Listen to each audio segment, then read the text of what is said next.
दोस्तों नमस्कार, स्वागत है आपका यूट्यूब भी चैनल ईबी टेक में।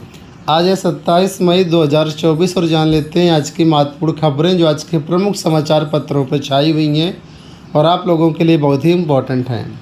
चलिए सबसे पहले बात कर लेते हैं। यहाँ पर देखिए स्कॉलरशिप को लेकर के अपडेट है कि छात्रवृत्ति के लिए बायोमेट्रिक हाजिरी जरूरी। प्रदेश में छात्रवृत्ति और शुल्क भरपाई योजना का लाभ पाने के लिए बायोमेट्रिक हाजिरी अनिवार्य की जाएगी। नई व्यवस्था वर्ष 2025-26 से लागू होगी। इसके लिए सभी शिक्षण संस्थानों को दिशा निर्देश दे दिए गए हैं। प्रदेश में अनुसूचित जाति व जनजाति के विद्यार्थियों को 2.5 लाख रुपए तक और अन्य वर्गों के लिए 2 लाख रुपए सालाना तक आमदनी होने पर इस योजना का लाभ मिलता है। विगत वर्षों में योजना में काफ़ी गड़बड़ियाँ सामने आई थी। मथुरा में तो एक ही छात्र को कई शिक्षण संस्थानों में दिखा करके छात्रवृत्ति की रकम हड़पी गई। मामला पकड़ में आने पर विभागीय का अधिकारी व कर्मचारी सस्पेंड किए गए। शिक्षण संस्थानों को भी काली सूची में डाला गया। इस योजना में घपलों की गुंजाइश खत्म करने के लिए बायोमेट्रिक हाजिरी अनिवार्य करने का निर्णय लिया गया है। तो ये जो बायोमेट्रिक हाजिरी होगी वो अगले सत्र से यानी 2025-26 से लागू की जाएगी। फिलहाल आपको बता दें कि 75 लाख से ज़्यादा को इसका लाभ मिलेगा। बायोमेट्रिक हाजिरी लाभार्थी के चेहरे या अंगूठे पर आधारित होगी। कोई भी छात्र कक्षा में न्यूनतम 75% हाजिरी पूरी होने पर ही इस योजना का हकदार होगा। हर साल 50 लाख से ज़्यादा छात्र छात्राओं को छात्रवृत्ति का लाभ मिलता है। तो फिलहाल इस साल ऐसा कुछ योजना नहीं है। अगले साल 2025-26 से ये बायोमेट्रिक हाजिरी लागू की जाएगी। देखो यहाँ पर अपडेट है कि यूजीसी नेट अभ्यर्थियों को पेपर पैटर्न से परिचित कराया। लखनऊ विश्वविद्यालय मनोविज्ञान विभाग की अध्यक्ष डॉक्टर अर्चना शुक्ला के पर्यवेक्षण में हो रही यूजीसी नेट अभ्यर्थियों के लिए कार्यशाला के 14 दिन का पहला सत्र अधिगम और प्रत्यक्षीकरण विषय पर था। पहले सत्र की वक्ता मनोविज्ञान विभाग की सहायक professor doctor Hansika Singhal classical और ऑपरेट कंडीशनिंग जैसे प्रमुख सिद्धांतों और शोधकारों का परिचय देकर के अपना व्याख्यान शुरू किया। यहाँ पर देखिए अपडेट है जेई परीक्षा को लेकर के।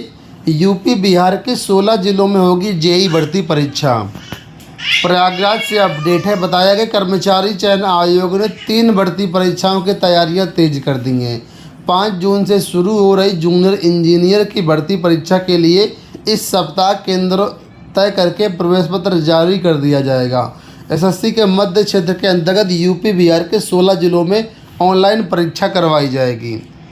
आगे भी एसएससी की कई सारी भर्तियां प्रस्तावित हैं। जून में 3 प्रमुख भर्ती परीक्षाएं होनी हैं।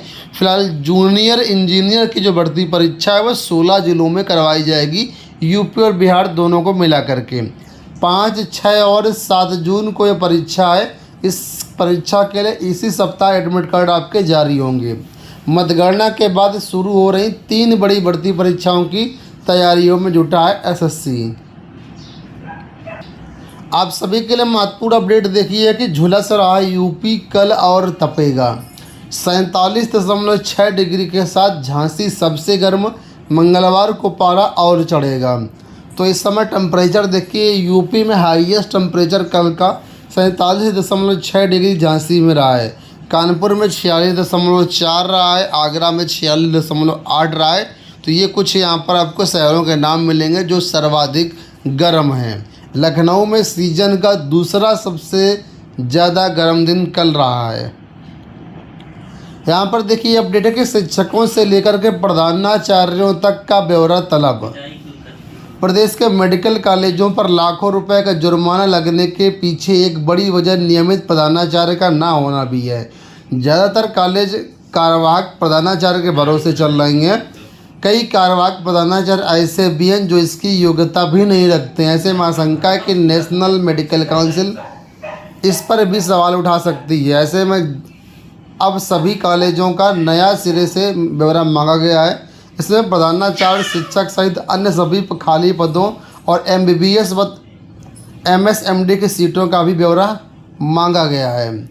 तो यहाँ पर देखिए उसी के बारे में बताया गया। शिक्षकों से लेकर के प्रधानाचार्यों तक का ब्यौरा तलब किया गया है। आयोग की ओर से चयनित प्रधानाचार्य तैनात करने का नियम है, लेकिन ज़्यादातर जो मेडिकल कॉलेज हैं वो सब कार्यवाहक प्रधानाचार्य के भरोसे चल रही हैं। और ऐसे में यहाँ पर भ्रष्टाचार भी हो रहा है और कई तरह की शिकायतें मिल रही हैं। ऐसे में यहाँ पर देखिए अपडेट है प्रमुख सचिव चिकित्सा स्वास्थ्य एवं चिकित्सा शिक्षा की तरफ से कि राज्य की मेडिकल कॉलेजों में खाली पदों के लिए आयोग में प्रस्ताव भेजा गया है। स्वशासी राज्य चिकित्सा महाविद्यालयों के लिए भर्ती प्रक्रिया चल रही है। ऐसे में बहुत जल्द जो है प्रधानाचार्यों की कमी दूर कर ली जाएगी, क्योंकि भर्तियां इसके लिए शुरू हुए हैं। आईपीएल से जुड़ी हुई महत्वपूर्ण अपडेट आप सभी के लिए यहाँ पर है। आईपीएल का कल आप लोग जानते हैं फाइनल मैच था, तो फाइनली कोलकाता नाइट राइडर्स जो है इसका चैंपियन बना है। 10 साल बाद कोलकाता नाइट राइडर्स को फिर से जीत मिली है। पिछला खिताब 2014 में जीता था। 2014 के बाद से ये अब की बार 2024 का खिताब जीता है। फाइनल में हैदराबाद की बल्लेबाजी फ्लॉप रही, इस वजह से जो कोलकाता नाइट राइडर्स को जीत मिली है। यहाँ पे इलाहाबाद विश्वविद्यालय से अपडेट है कि नए सत्र के लिए दिसंबर तक पीएचडी प्रवेश पूरा करने का लक्ष्य है। इलाहाबाद विश्वविद्यालय व संगठक महाविद्यालयों के पीछे चल रहा पीएचडी का सत्र, तो पीछे सत्र जो चल रहा है इस वजह से यहाँ का आज की जो प्रवेश है दिसंबर तक पूरा कर लिया जाएगा पीएचडी का। अंत में बात करते हैं शिक्षक भर्तियों के बारे में, जैसे कि टीजीटी पीजीटी सीट वृद्धि, टीजीटी पीजीटी परीक्षा, इसको लेकर के शीतला प्रसाद ओझा की तरफ से महत्वपूर्ण सूचना है। इसको आप लोग सुनिए क्या कह रहे हैं और इसको ध्यान से सुनिएगा और सुनिएगा नहीं, इस पर अमल भी करिएगा। तो आप ये पूरा वीडियो सुनिए।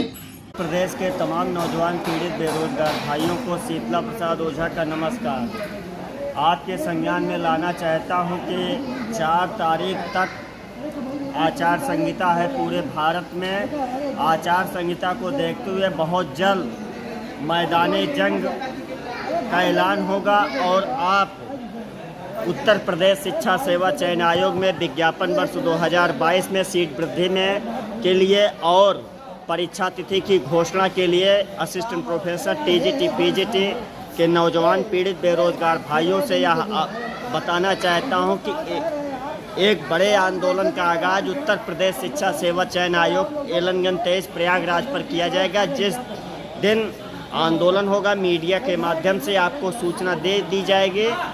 सबसे बड़ा मुद्दा है कि सीट वृद्धि और परीक्षा तिथि की घोषणा। तो 10/12 के रूम से जब तक आप निकलेंगे नहीं तब तक ये भारतीय जनता पार्टी की सरकार सुनने वाली नहीं है। इसलिए मित्रों, यह प्रदर्शन शांतिपूर्ण तरीके से होगा और हमारी आपकी एकजुटता ही लोकतंत्र की सबसे बड़ी ताकत होगी। आप आइएगा, निश्चित तौर पर आपकी संख्या यदि रहेगी तो निश्चित तौर पर हम लोग सीट वृद्धि भी करा ले जाएंगे, परीक्षा तिथि की घोषणा करा ले जाएंगे। तो इसी और परीक्षाएं अंतर जनपदीय हो या मंडल स्तर पे कराई जाएं, ताकि जो जिस तरीके से लगातार जो है भ्रष्टाचार में सभी भर्तियां संलिप्त हैं, तो हम ये चाहते हैं कि हम लोगों की वैकेंसी भ्रष्टाचार की संलिप्तता में न लिप्त हो और समय से नौजवानों को रोजगार मिले। इसलिए आंदोलन में हम आइए और स्वागत है। जय हिंद, जय भारत। आपके संघर्षों का साथी शीतला प्रसाद ओझा। नमस्कार, जय हिंद। तो दोस्तों फिलहाल आज के वीडियो में इतना ही। धन्यवाद।